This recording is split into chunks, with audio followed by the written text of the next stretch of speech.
Welcome to this whole new episode of the Business Coaching Podcast. I'm doing this part in English, for which I first of all want to make my excuses. As you all know, my Dutch listeners know, English is not my native language. But if the why is big enough, the how is easy. And I had the opportunity to interview the Celine Charlotte. The only thing that she requested was that we did it in English.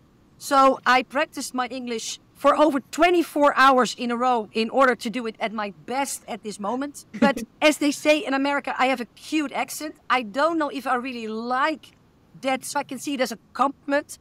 But it is what it is, and it was the opportunity to have you live on my podcast. So I'm willing to make a complete and utter fool of myself as long as I can have this conversation with you, because I'm very honored to have you on my podcast today. Well, everyone loves our Dutch accent. It's really a thing of Dutch people, because here in America, I hear it, I think 6 or 7 times a day. Oh man, your accent is amazing. Where are you from? Yeah, let us take all the shame away. Okay, well, and before I start with introducing you, which is hardly necessary to my Dutch listeners, because here in Holland, you're almost as famous as our queen. I first want to say thank you to you. I had the honor to meet you about 2.5 years ago at an event where we were both live speakers. And you were before me. And 2.5 years ago, I still had a love-hate relation with Instagram. And I saw your talk, and you talked about Instagram. And within an hour, you made it possible for me to love the medium. I have started to use it very intensely since your talk. And as the topic is selling via Instagram, I dare to say that I sold at least over 3 million by using Instagram. So for that alone, I'm immensely grateful that you opened my eyes during that talk.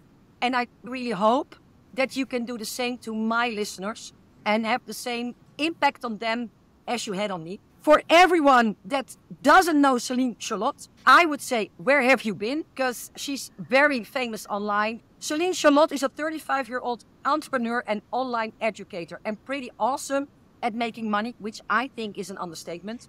She runs C Academy, which she took from 0 to 7 figures in under 2 years. With her online courses, she's teaching about 18,000 entrepreneurs all about building an online business, creating online courses, productivity, and money and investing. She hosts her own podcast, is a popular speaking, and has been featured in Business Insider and other media. In her Instagram, she shares her daily vlogs of her life as an entrepreneur, her spiritual journey, hiking in Sedona, and business tips, and how you can raise your dog. That should be added to your bio. She's originally from the Netherlands, and now she lives in Sedona, and that's why we'll be doing this podcast in English. Once more, happy to have you on my podcast.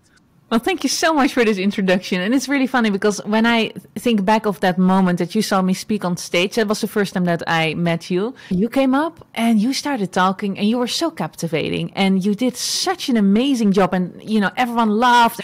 And I was like, oh, this is how you give a keynote. This is actually how a good speaker on stage is, because I'm a speaker and I love speaking. But at that stage, I was still in my beginning phases. And I was like, aha, so if you're really good, this is what happens with the audience. So you were a really big inspiration for me too. I was really inspired by your first, you know, you're very straight on. And for everyone who's listening and doesn't know Veronique, Veronique is a business coach and we have the same amount of sales in a year approximately. So all the praise that she gave to me, I can give exactly the same praise back. And I know a lot of people who are in your trajects, coaching traject. Yeah. I'm amazed and I'm happy that we finally get to talk together.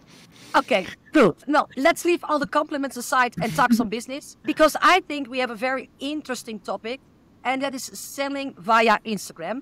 And I have prepared some questions for you. I even wrote them down on a paper, and I've never done that for a podcast before. First question I want to ask you, as I would like to make clear what the topic is about, what do you see as selling via Instagram? As we sell a lot of things via Instagram, our lifestyle, you sell your life, you sell your products, you sell yourself. What do you see as selling via Instagram? So when I think of my Instagram account and how I make my stories, I'm basically just documenting what I do. And by documenting what you do and how you live and how I run my business, it gives people an idea of how they can change their life or how they can change their business. So if I say in the camera, oh, I just this morning discovered that I can use this amazing app and now everything goes more smooth. It's just basically me documenting something, but at the same time, people who are viewing that are thinking like, oh, that is smart. I can do that too.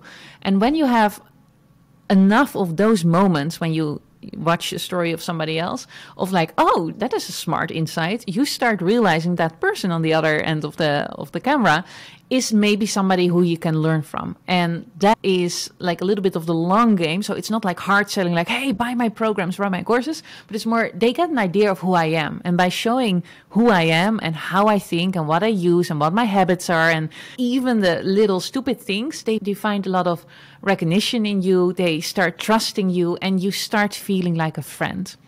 And I think as soon as you start feeling like somebody in their network as a friend, whenever you have something that they really want to learn, for instance, my course about how to vlog or how to make stories on Instagram or how to create a course, they trust you already. They know already that you can have life-changing tips. So the blockage to buying something from you is almost gone already. So that is how I see selling by Instagram, just showing who I am online and then trusting that the people who vibing with me will come to me and buy from me.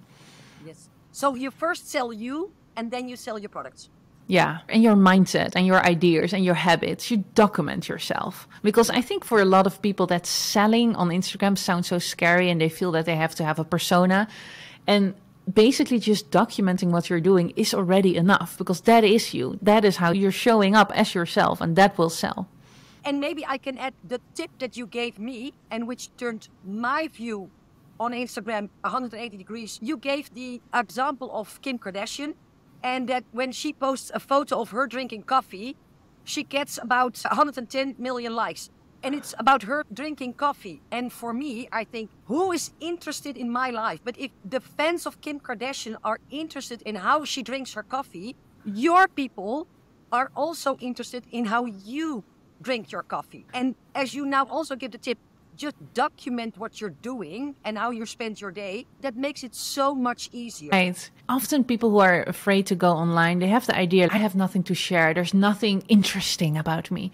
But that is such a shame to think like that because everyone has interesting things. And just the example about coffee, like maybe you make your coffee in a unique way, or you have this special brand of coffee that you love, or you have this amazing fun mug you drink of. There's so much to say already about how you drink your coffee that can inspire somebody else to think, oh man, I want to try coffee with oat milk and I don't know, heat it up in the microwave. And then you get questions about that, or then you get a like on that, and then you start realizing, oh, there is something that I have to share. So it doesn't have to start with, if you're really into, I don't know, hormones for women, or you're a hormone coach or whatever, you don't have to start preaching into the camera. Just share what your daily life looks like. Totally agree. Okay.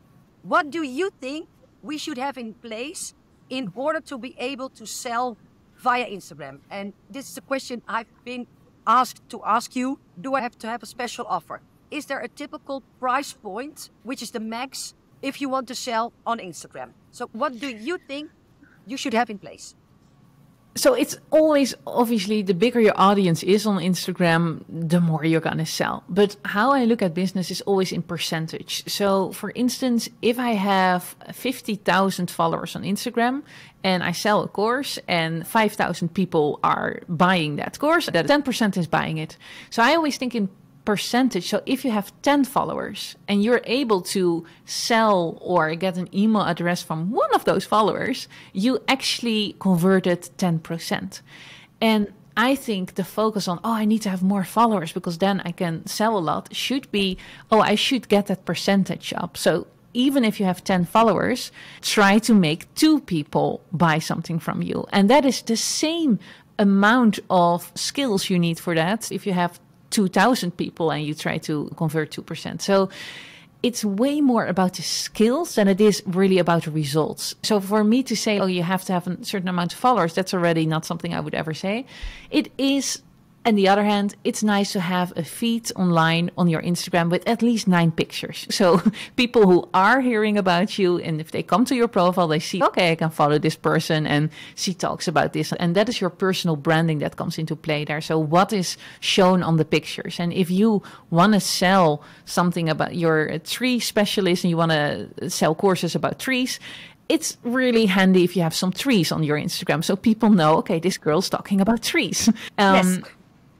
I think one of the biggest transformations in the beginning, if you start selling by Instagram, is that you have to see the medium as a promotion channel instead of a personal channel where you get updates from friends or you follow people that you find funny. So I would start curating my followers list first. So that is, I would throw everyone out of my Instagram right now who I would feel ashamed of if I would start vlogging all of a sudden. When I started vlogging, I was afraid of certain people, what they would say or think if they see me vlogging.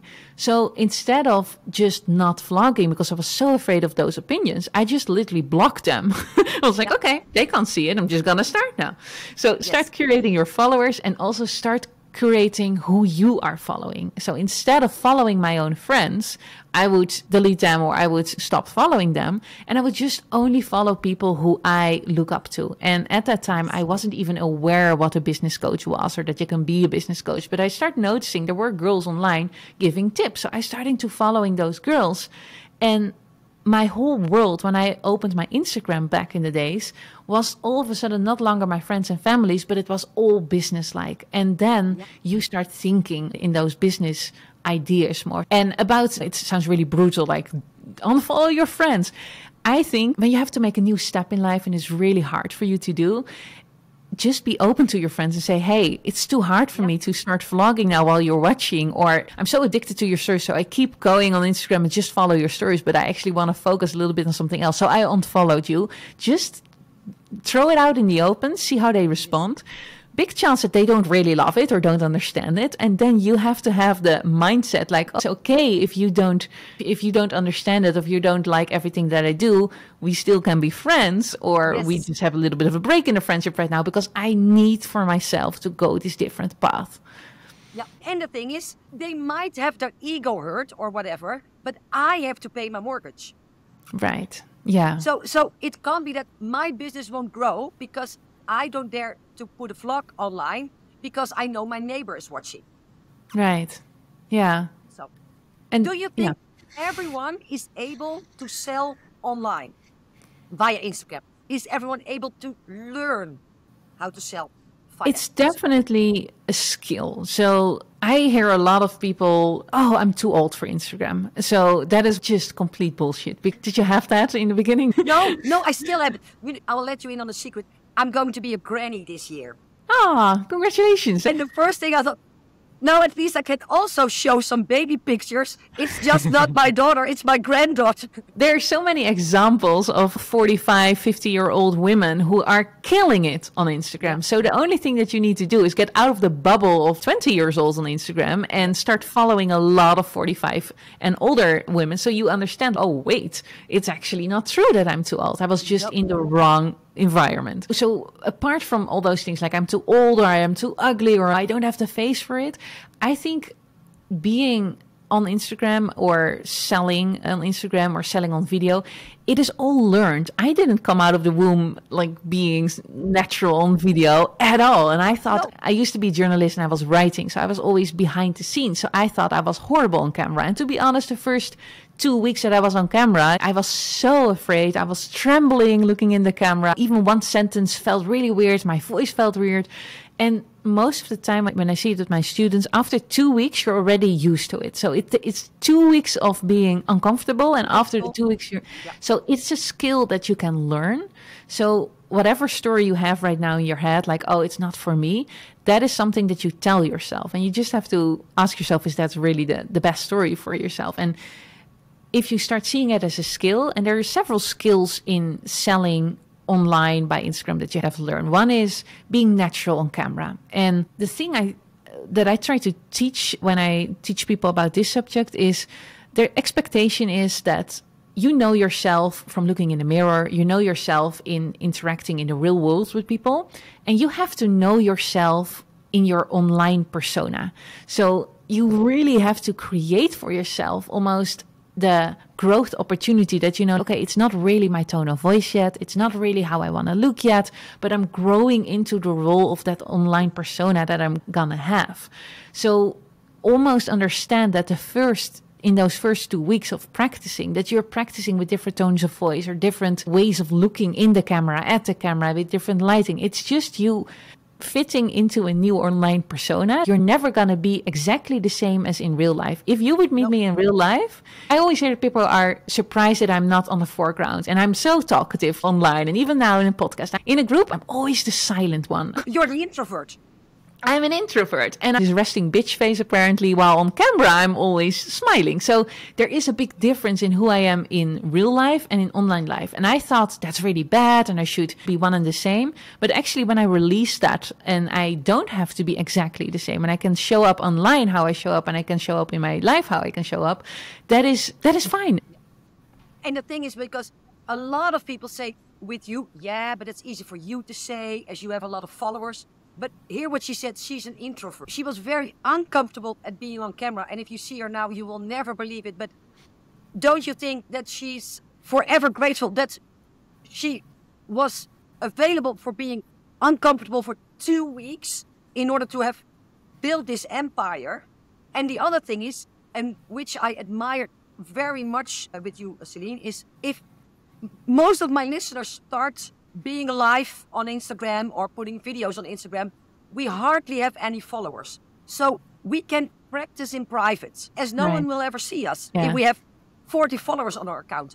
You, on the other hand, made a switch to English, and I followed the transition you made and the errors you made on speaking and the vulnerability about maybe I pronounce it not right and everything, but you did it under the blinking eye and skeptical eye of over 50,000 followers. Yes. So if you say it's easy for her to say, for Celine it's way more hard than most of us. So she just took every excuse that you have not to show yourself online away. I think that's a good tip already. What is a typical sales strategy for you for selling an online course? So is it something that comes up and you then just launch the next day? Do you set a timeline? Is there a difference if you sell a course of 47 euros or 3,000 euros, as you also have courses that take that investment? Can you take us through the process? Right. So what I teach in my online course about how to sell on Instagram is one of the most important things, again, the documenting. And you will notice that when I will launch a course, and I usually start 4 weeks before launching a course, I start changing my stories a bit. So for instance, I have a course about money mindset. And when I know that launch is coming up, you will start realizing that all of a sudden in my stories, money pops up way more frequently. And not in a way of, okay, hey, you guys, buy my money course. But I'm standing in front of my house and I'm explaining, oh, the house was 1.4 million and I have a special mortgage and I do it like this and this. And then a day later, I'm talking about how much a dog cost. And a day later, I'm talking about a new crypto coin that I'm investing in. So all of a sudden, the subject of my course is really interwoven almost with my stories. Yes. And then the more it's coming towards the beginning of the course, I will start throwing in things like reviews. So all of a sudden it's not only me telling this is a smart investment strategy I'm using, but also, oh, and I helped, by the way, 6,000 people with this investment strategy in my course. And during those 4 weeks leading towards the course, it's pretty subtle. It's not in your face.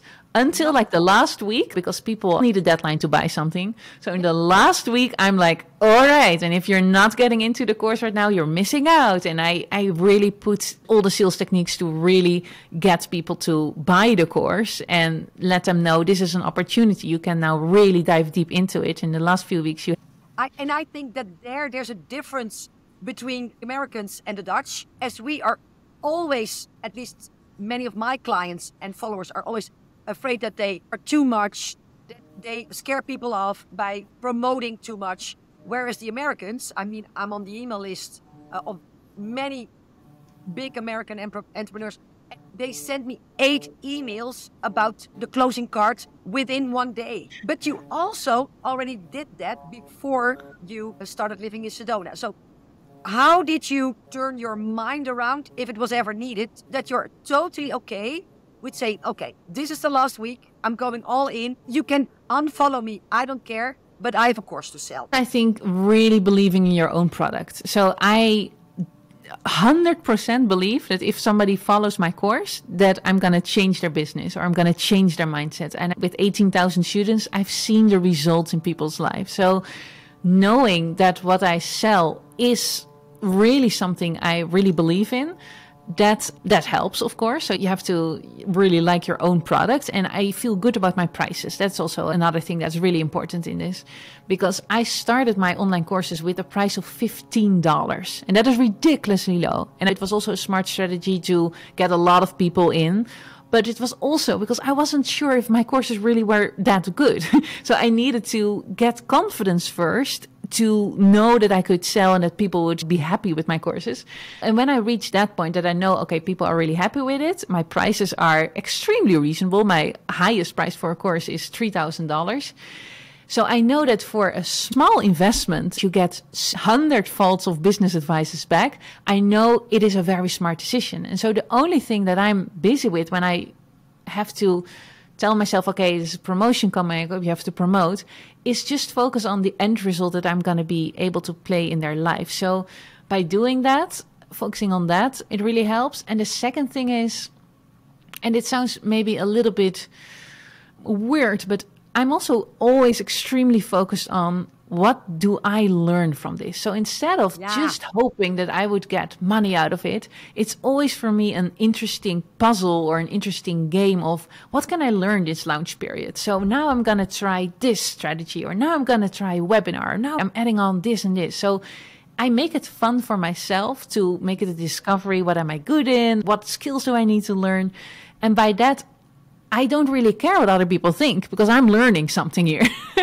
And the last thing, I think, I'm a business coach, so my clientele are business people. And I know that even though if you never want to buy a course from me, I know that there are a lot of other business coaches following me, and it's still interesting for them to see how I sell. So by knowing that even if my clientele is not interested, they're still enjoying the content that I give out. And it's even building my brand, like whatever I do online. So that's a little bit where I'm in luck with that my clientele are entrepreneurs. So they don't mind selling as much as if your clientele is not an entrepreneur.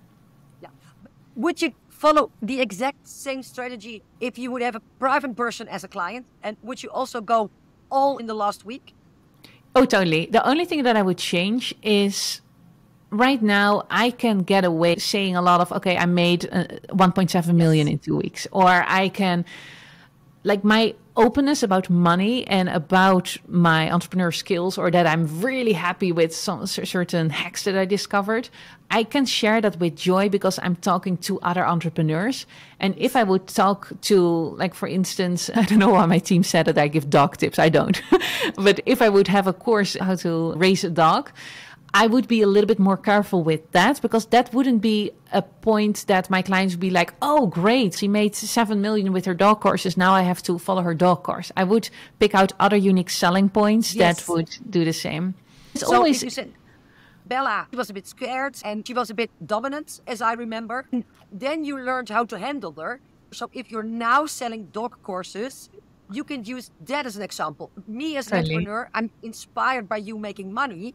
But me as a dog owner looking for a dog course, I'm inspired by the way you changed your dog around, by the way you make her collars with buttons and bows. So it's the same thing. You plant the seeds your prospect needs in order to buy. Totally. With entrepreneurs, it's about money. And with dog owners, it's about behavior. Right. And it's always smart to say a lot of numbers. So I always tell everyone, gather as much of numbers and percentages as you can get. For instance, I've helped over 1,000 dog owners, or 80% of all dogs within 1 week are all of a sudden eating well and behaving well. Yes. Because numbers are so important in selling. People trust numbers. So I wouldn't use your sales numbers per se, but people love buying from successful people. And that is also something that not everyone realizes. If you're very successful in whatever you do, and they're always like, I don't want to show it because maybe my clients are being put off that I earn a lot of money. No, show it. Show that you are a successful expert in your field. You don't have to, like me, like blast your income everywhere, but show at least that you're successful in what you do. We love to see that. I just read out loud that you have over 18,000 people in your online courses. You sell those courses via Instagram, so it immediately gives you credibility about, okay, she didn't sell 18 courses, not 180, but 18,000. I mean, I won't sell 18,000 courses in a lifetime. But it gives you credibility. And it also brings me to my next question, because I'm always dazzled by your numbers. And I'm doing pretty well myself, but I don't have your numbers. And a lot of people ask me to ask you, you have the credibility of the numbers, but some people have just sold 10 courses or 12. And I always say, don't say things that aren't true. Always keep your integrity and always be ethical.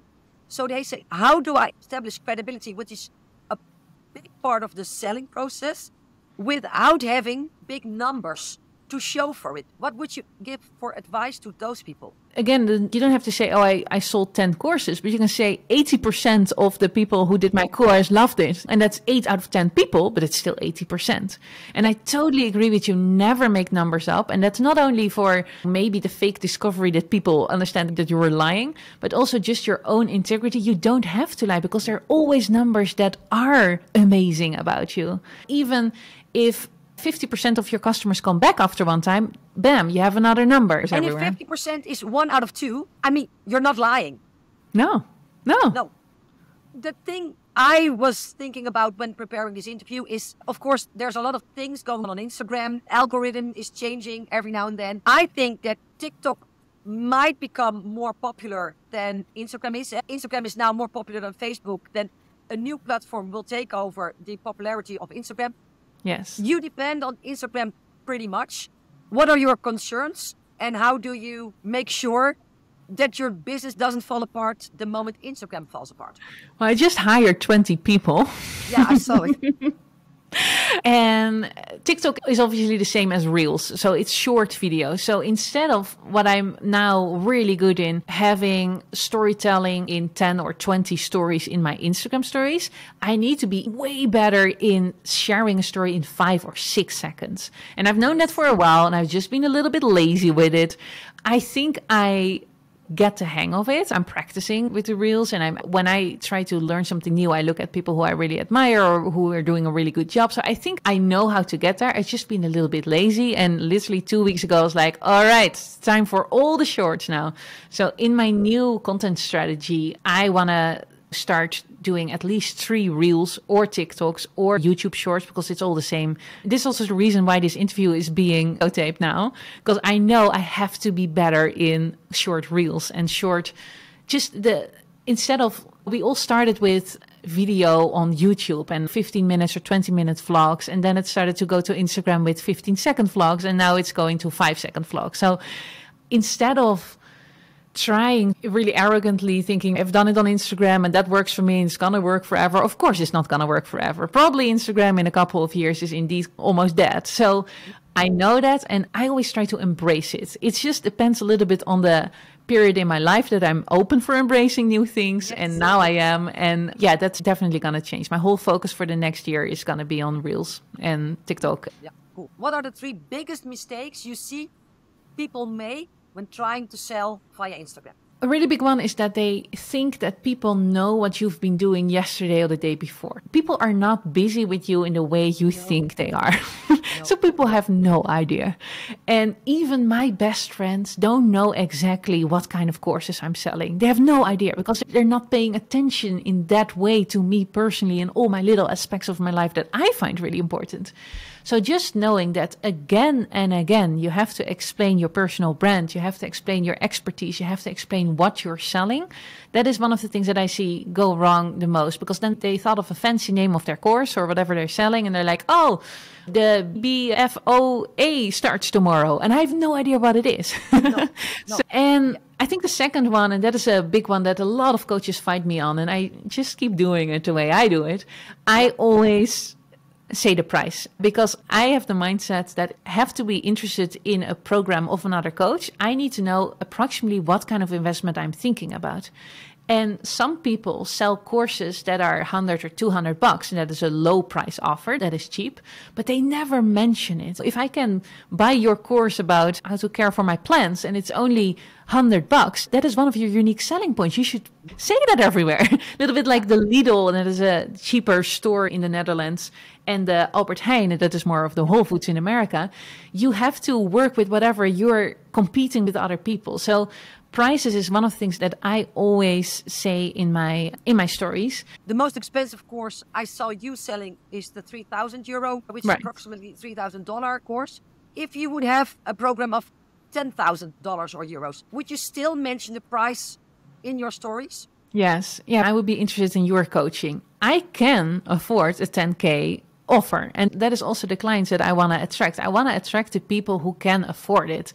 I don't want people to go in depth to afford my courses or sell their life, whatever they have. So if your price is affordable for people, they start thinking of, okay, maybe I will buy it. And if I wouldn't put a price everywhere, my team would have so much work on all the time explaining to people who are not even able to afford it in the next 5 years. And they're like, oh, okay, it's his price actually. So I don't never understand that whole selling technique that you go on a call with somebody and that it takes you 40 minutes to finally hear the price. And then you're like, oh, well, if it's $15,000, that's not what I want. So goodbye. I don't believe in that kind of selling because it just takes too much time and there's so much other ways to sell. I totally agree. What are the things you will never do in order to sell a course? Oh, I think a lot. But, well, integrity is a really important one for me. I do believe that you can lose your integrity, and I never would like to do that. I think I'm willing to experiment a lot. So every time there's a new channel of marketing, I would love to try it out just to see how it works. But yeah, the only thing I can think of is like, I would not lie. I don't want to be too big of a promise. So for instance, my money mindset program, it's $3,000. It's right now only in Dutch. I don't tell people you become a millionaire after this program. No. Do I think it is possible? Absolutely. I think, because I literally teach all the steps that I did. Do I think it's the best program out there? Also, but I'm not promising them you're going to make $1 million. And I think by what I do promise is you're going to change your relationship with money. And for that will lead to more money. So I always try to look at the promises that I can make, but I'm not promise things that I can't really deliver on, because it's always with courses, of course, their own responsibility. Same with my course about that I say, okay, you can make a course in 7 days. It's possible. It's not a huge course. So that's why I dare to promise that. Do I think that most people have a course finished in 7 days? Not at all. That is just a good marketing thing. But I would never lie about it. Like, okay, 100% guarantee you have a course in 7 days. It's up to them. And I always say, I know what I deliver.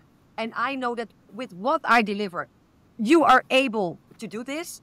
But I don't have any influence on your part, this thing. So that's why I can't promise, because I can vouch for myself, but I can't vouch for you. So if I'm not sure what you will do, I can never make a promise.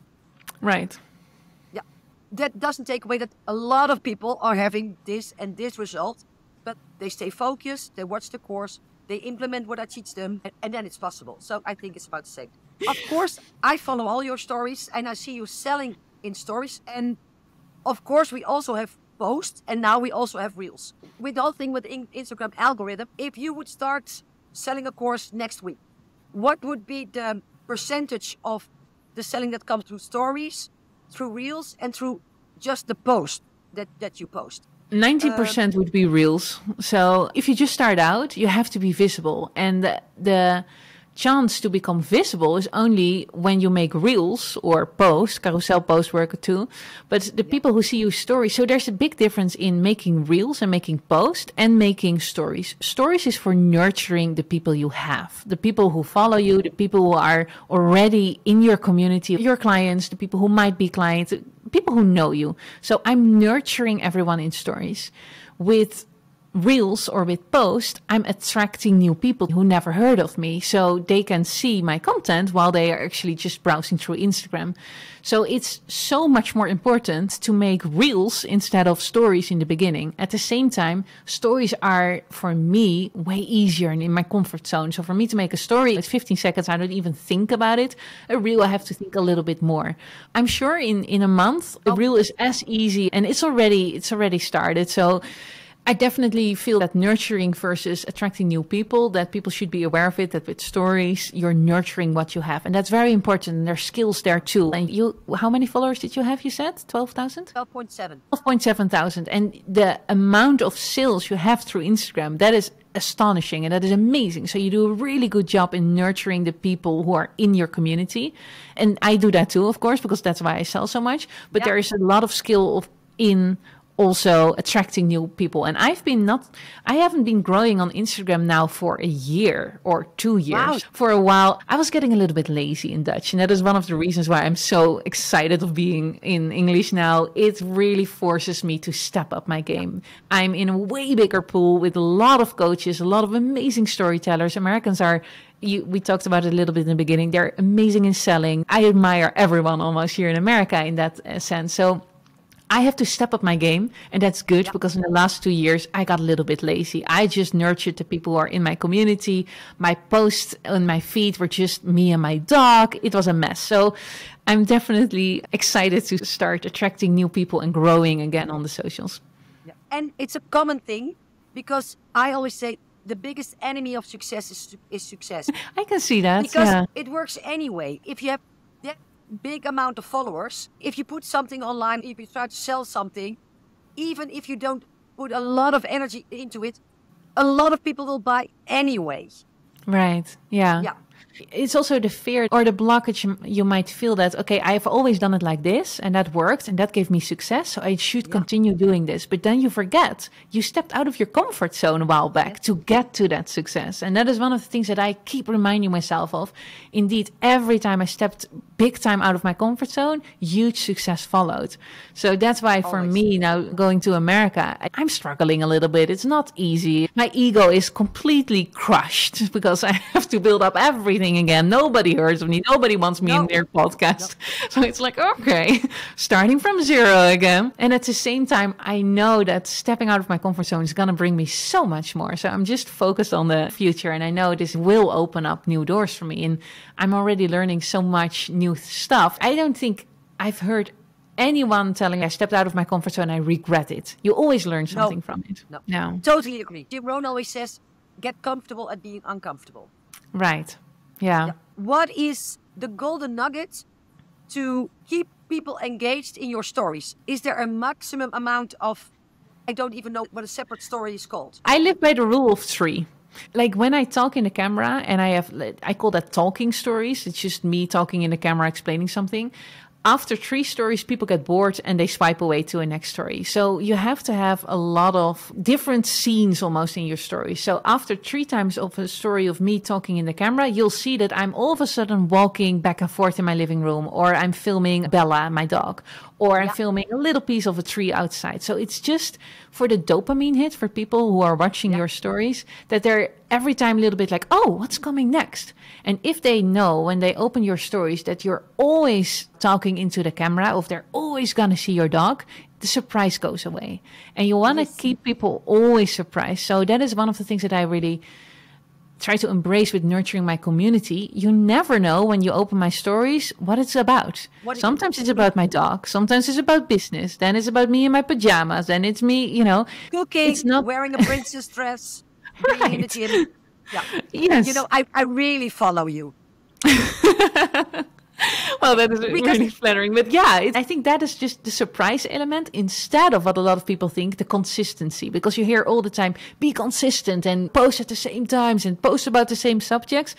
Be more surprising, because it's very boring that they always, before they click on your head to view your stories, if they already know what's about, they're probably maybe not in the mood at that moment. They're like, oh no, not business tips. No, it's not against Celine with business tips. So I want somebody else. But if they know that I'm also talking about a dog, maybe, then they open your story. And the thing is, we talked a little before we started the podcast. And then what did we discuss? We talked about your Christmas tree and about perfectionism. You were like, how can you be so, how can you be so freak about certain things and other things you just let go? I always admire you because it doesn't matter what you look like. For me, my ego is getting into the way every now and then. But how did you leave that behind? What did you have to overcome in order to get your ego totally out of the way? Well, for instance, that I appear indeed in my pajamas, showered in the morning, I will appear on my stories. I think that is just almost maybe how we call it in Dutch, an elephant skin that I had to have because of the amount of hate that you get. And obviously, whenever you start being more in the spotlight, you get more haters. And it doesn't matter if I dress up really pretty, if I feel really good about myself, or if I look really shit, the amount of hate will be the same. So I start realizing that it doesn't matter how I show up, people will have opinions anyway. I just better just show up whenever I want and whenever I'm inspired to. Maybe one of my philosophies that sounds a little bit weird, but I do most of the things for me. I'm vlogging because I have fun in it. I have my business because I want to have fun in it. And it's not for the opinions of other people. It's definitely, I think money is extremely helpful in life. So I want to make money.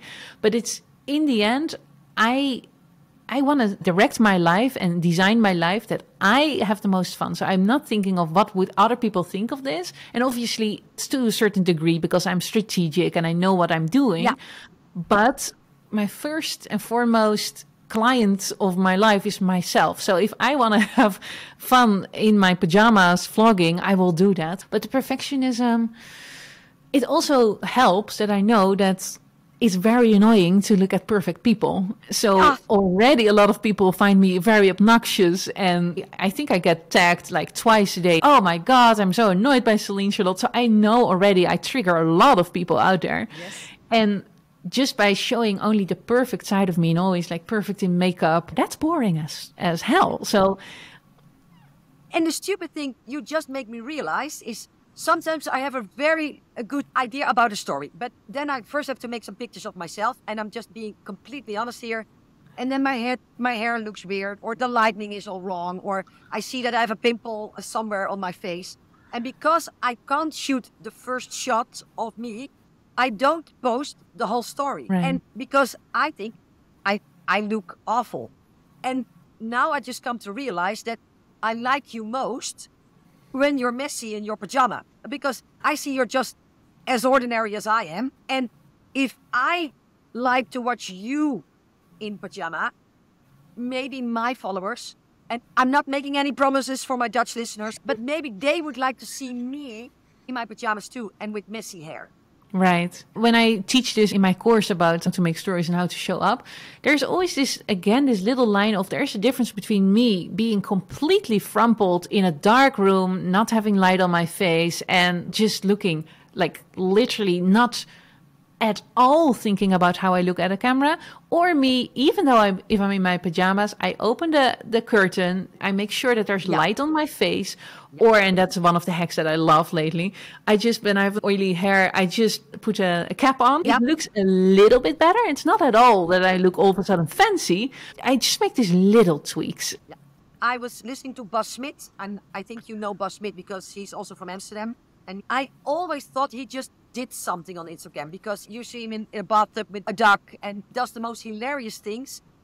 But what I didn't realize until I heard an interview with him, he's evaluating the way people go through his stories meticulously. So he keeps a track of everything. So when he finds out that he loses too many people within the next page of the story, he takes that page out. So he knows exactly what kind of stories works best for him, and he uses more of those. Is that also the way you use stories strategically into that detail, or is it more in general? You know that this works, but you don't track numbers. No, I track numbers in the way that I can see like 1% of my viewers. So I have 50,000 followers, and 25,000 watch my stories, and that's 50% of the people who follow me are watching my stories. And I know that's a really high percentage. Very high percentage. Yeah. So if you're now comparing yourself to me, know that for most people it's 10%. I did come to that percentage by indeed view what works and what doesn't. And if I lose more than 1% of my viewers going to the next story, I know, oh, this is not really going to be a popular thing. The only difference that I then do, if I hear your example, is I don't care anymore. Okay. So I'm like, okay, but I want to talk now about feminism and I know I'm going to lose people, but I'm going to make like 10 stories about this subject. Because this is for me and not for them. Right. And also this is something that I right now find important. My stories where I'm very clearly selling are obviously I lose more than 1%. I sometimes lose 4% or 5% of the people when they noticing, oh, she's going on a selling rant right now. And I'm still going to do that because I need to sell something. So that is a bit of the difference. If I would be an influencer that would make money by promoting products of other companies, I would only make content that would work really well because the more followers I have, the more money I make. I, of course, make my money by people trusting my opinion and my expertise. So sometimes I make stories, business tip stories are not the most popular stories at all, but I have to put them in there and I love putting them in there because that is what makes me money. But then if I make stories about my dog, they're the most popular ever. Like everyone keeps watching about the dog. I don't want to be a dog influencer. It still amazes me because sometimes I share tips and of course I'm also a business coach. And I think if you would follow up on this tip, you could make 5,000 euros within a day. And I even lose people on that page. Yeah. And if I have a very fat cat, and she's called Beep, she's always laying upside down with her paws in the air. Yeah. And if I put a story up with Beep in it, I hardly lose any viewer. And it never ceases to amaze me. Yeah. And I think one of the biggest things is that people don't come to Instagram to receive business tips. Most people don't. They come to Instagram to get entertained. And I'm not really that funny. So what I put in is basically just documenting whatever I do in my life. So you see me meal prepping. I think a lot of people like to follow me also for the different ways that I organize my life. And it's not really business tips, but it's just me showing how I do my life. So if you think of that you always have to give that entertainment value in a way, and if it's documenting or whatever form you choose, then people will be more inclined to like following you. So yeah, I love business tips, but I'm also not always in the mood to listen to that. Especially in the evening, you're browsing through Instagram. And even though, okay, this is going to be very valuable, you're still like, maybe I look at it later. Yeah. Well, and that's the thing, because I was taught social media is social. So you should never sell in there. So when I saw people selling on social media, at first I was confused because I said, but this was supposed to be a social platform. I know now that it can be a combination of both, but you have to put in the infotainment in order to be able to sell in the end. Right. And of course, and you know this, but just for people listening, people love buying. And that is something I always keep in mind too. I like buying stuff. If I get convinced by somebody who I follow on Instagram to buy their product or their course or whatever it is, the result is I'm going to be happier because now I have that course, I have that product in my life. So by understanding that selling is not by definition something bad, or you're trying to money out of the pockets of people, you're giving value by offering whatever you have to offer. And the better your product or course is, and the more people love that, the more lives you see change, and the more you start believing that yourself too, I think. Yeah. What is the biggest factor that contributes to your success? Being camera shy at first, being an introvert, and now making millions via Instagram. What do you think that attributed to that the most? I think a lot of people can relate to me in certain subjects because I'm pretty vulnerable and I talk about a range of objects. My podcast is very popular in the Netherlands. And in those podcasts, I'm so open about so many different subjects that as soon as they start relating to me and as soon as they hear that I am going through the same struggles and yet I overcame them in a way that they might want to have too, I think just relating works really well. And because I am so open and so vulnerable and I have so much content out there, I give people a lot of little hooks to relate to me. Yeah. So maybe you relate to me because you have a dog, or maybe you relate to me because you're single, or maybe you relate to me because you're struggling with something that I'm openly struggling with. my life is never, and nobody's life is ever resolved, of course, but I will No. always find new things to struggle with. So right now I'm struggling with building my business again from the ground up. So if there's always something that they feel like, oh man, I relate to this, I think one of the factors that really work well. And I think people underestimate how much research I do. Even when starting a podcast, I will listen to 70 podcasts in a week just to make sure that when I have a podcast that I know a little bit what the structure is. So the amount of work I put in, at least 4 or 5 hours a day, I put into researching strategics of other people or reading books. And now I'm in the phase of reading 2 hours a day again, listening to 2 hours of podcasts a day. I'm researching all the time, and that teaches you so much. So I think that's also just a big factor to my success. What is the inspiration for the content you put out? Of course, it's your daily life. It's the books you read, the things you research. But then how do you come up with a hook to the things you are learning and you are reading are not per definition interesting to us? So how do you make... But they are, though. They are, I think. Oh, okay. Because, even, for instance, now I'm sitting in this brand new studio. So I have 2 big lights on me now. I have the heating too high. My whole eyes are all rosy. So I've learned that already, not putting the heating so much on. This new camera, new mic. So that is, for me, now up-leveling my tech and my gear. But for a lot of people on my Instagram, that would be interesting to know, what kind of lights does Celine have? So I'm learning about lights, and I'm already sharing that. And I think in the end, you learn a new app that I discover or a new strategy. It's not that learning how to run a good business is that you go from A to Z in a certain order, right? So for instance, A is you learn how to make a website. B is you learn how to make social media, blah, blah, blah, until you're finally somewhere halfway the alphabet and you're like, okay, now you sell for 1 million. It's all cyclical, and you can sell for 1 million without having a website or without knowing anything about social media. So we all go through phases in our life that we rediscover certain skills that we're not really good in. So I might now rediscover certain things about what I would say I'm pretty good in, like storytelling. I might rediscover new things when I read new books, and that is immediately applicable for people who are just at the beginning of the storytelling stage. So if I just look at our lives and our businesses as an infinite amount of skills that you can discover, every little thing that I learn in my skill, that's already for everyone else, I think, applicable in their life. Wow.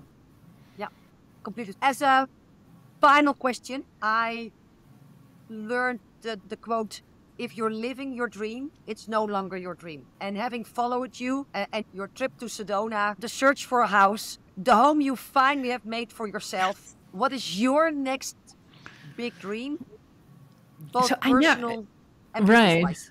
So I never share that. And that's an problem. Hey, listen, let me explain it because it sounds really harsh. No, because that's interesting too. Because this is a question, obviously, that I get asked all the time. There are a couple of reasons why I don't really talk about my big plans. Well, obviously, for now, my big plan is to be so comfortable in English and be more well-known in America. So that is one of the things that I am open about.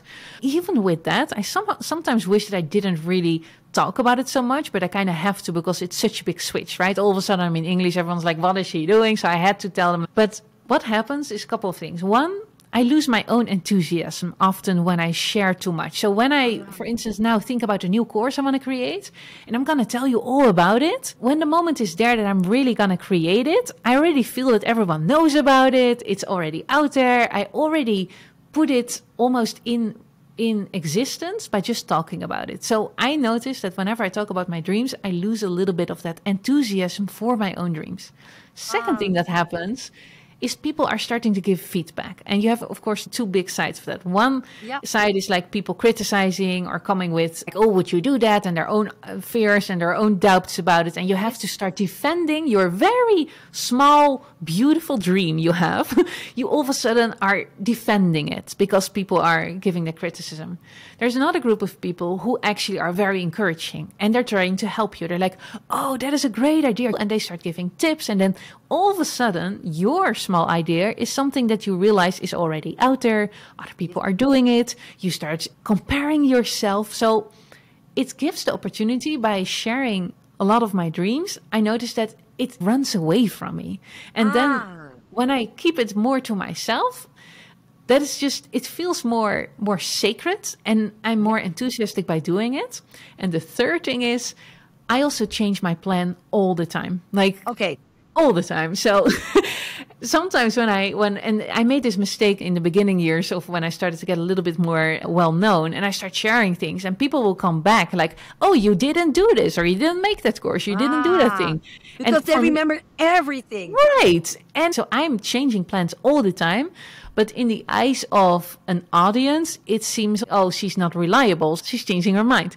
Certain dreams I have to tell because people are noticing what I'm doing. But most of it, it's just me with my own dreams. And I just love to just surprise people, and they'll notice what I'm doing.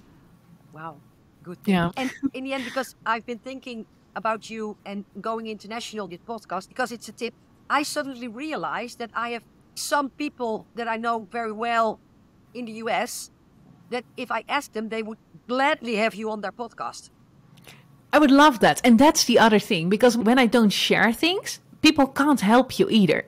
And that is always a little bit of the, do I need help? And I think that's also a thing that I'm still learning, because I sometimes have fighter mindset of I need to do it all by myself, and it comes from my youth. We all have our things and traumas, but my mindset is often I have to do it all by myself and I'm gonna fight for it. While I'm opening myself up and learning a lot about, okay, teamwork is actually pretty fun, and then building your network and amazing relationship can help you so much. Yeah. So I would actually love that if you can make suggestions. And that is indeed also, just to make my point a little bit clearer, what I said before, know when the time is to tell about your plans, and know when to add people to your plan. But in my opinion, most people share it a little bit too soon before they have their own energy around the plan. But definitely sharing it eventually and knowing when to get people around you who can help you, that's very valuable. And I'm still learning that lesson. Yeah. But thank you for the suggestion. Really appreciate it. There are really a lot of names that are popping up right now. And maybe if some of my listeners have a network in the US which would be interesting for her to be a guest on their podcast, please mail me or contact Celine's team. I do it the totally opposite way. From the moment I started, I had one big dream I didn't even dare to believe. But by sharing it and holding on to it, and it took me 10 years, but now I'm on the point of realizing that dream. And the beautiful thing about this is it works both ways. Right. Everything works as long as it works for you. And that is also in business, of course, and you know that as well as I, but everyone has their own personality. And if you just blindly follow the advice of the person you bought the course from, like I tell my students all the time, if one of my advices don't really resonate with you, or you feel like weird about it, trust that and go the other way. Do maybe exactly the opposite, even what I'm saying, because you're just discovering your own style of being a business entrepreneur. So if you get the feedback on your dreams and you notice, oh, it actually makes me not want to proceed with the dream, then maybe my strategy would be better. But if you try the strategy of just having great feedback on that, and you love it, and you're like, oh, this works amazing, then you start understanding what kind of person you are and what works for you in this phase of your life. But I'm also realizing I haven't been open to feedback. It is just my dream, and the feeling is so strong that I just now realized I never listened to anyone saying to me that it might not be a good idea. But that's amazing that you can do that. And a lot of people are not there yet in a self-development or their confidence in themselves, right? You have to be pretty strong to be able to hear feedback and just think, oh, that's not for me. That's okay. I'm not going to listen to you. And that is, for most people, just really hard still. And even for me, that's sometimes really hard, because then I think like, oh, I'm not going to listen to that voice. And a couple weeks later, I'm like, oh man, that voice is in my head now. So interesting. Okay. Thank you so much for this interview. I think you shared some very golden nuggets. It has been an honor to have you as my guest. You inspired me once more. All the luck with all the dreams, whatever they are. Thank you so much. I really enjoyed it too. It was really fun. I think it was interesting until the end. So thank you so much. You can follow Celine Charlotte, of course, on her Instagram account. Yeah. Okay. And where can we follow you? It's for your English listeners. It's a bit hard. because I have an unpronounceable name in English, and I'm also doing a rebranding and I'm changing my name. So as I'm also doing my content in Dutch for your English listeners, it might not be that interesting, but I'm Je Zaak voor elkaar. And my name is Veronique Prins. So that's where they can find me on Instagram. And do we already know what your new name is going to be, or did you already reveal that? No, I didn't, but it isn't that hard. It's going to be my own name. Oh, okay. Yeah.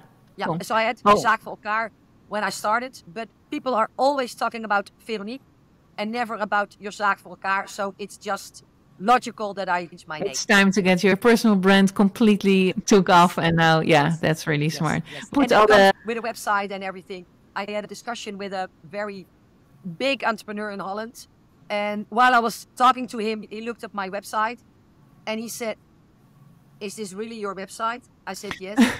And he said, "And how much are you making?" And he said, "With this website?" I said, "Yeah." He said, "It's really time to change, girl." I know, but it still worked. There you go. That's it, right? So it's hard to change sometimes, but it will work 10 times as no. I know, but now I'm doing a rebranding and it should be finished at the end of March. But it's a hell of a job. But I'm really looking forward to it because me and my business will be going into a next phase with this new branding and everything. So I also have something to be very excited about. Oh, that is well. I'm really curious now. That's cool. Okay. Thank you so much. Thank you so much. I really enjoyed it. Okay. Bye-bye.